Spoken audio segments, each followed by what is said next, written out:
Benjamin Britten might seem a very different kind of composer to Prokofiev and Shostakovich in the period of the Second World War, in that he was not living in a tyranny. He was not dealing with a consciously ideological regime.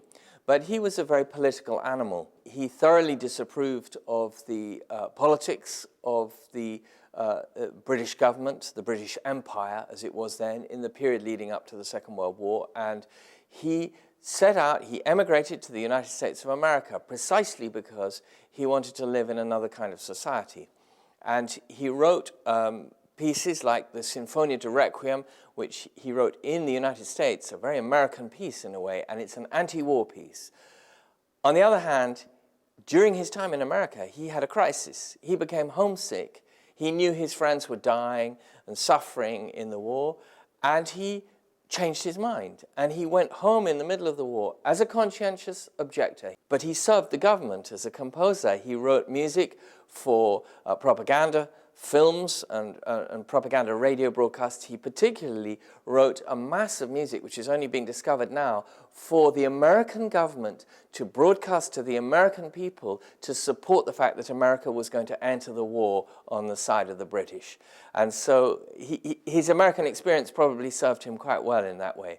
But one of the things that took him home was his sudden fascination, which came from an American commission. The great Kusevitsky at the Boston Symphony Orchestra commissioned an opera from him. A very dark, heroic, tragic subject of a man battling, if you like, against power. Peter Grimes is an isolated, solitary, tragic figure.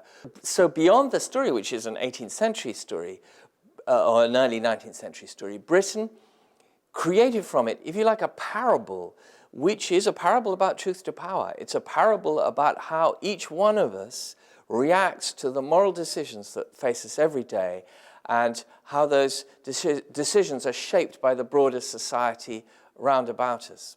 It's very interesting that the most terrifying scenes in Peter Grimes, which are reflected in the 4 sea interludes and the Passacaglia, which we hear in this series of concerts, they are to do with crowd scenes. And if you look again, to backtrack to Prokofiev, his great film scores and operas of that period, his film scores for Eisenstein, the most terrifying scenes are crowd scenes. And in a way, the orchestral scores of Shostakovich are crowd scenes. So what we have is 3 composers joined by their fascination with what happens when the individual faces the crowd. And it is the crowd that has power. In the words of the great writer Elias Canetti, crowds and power.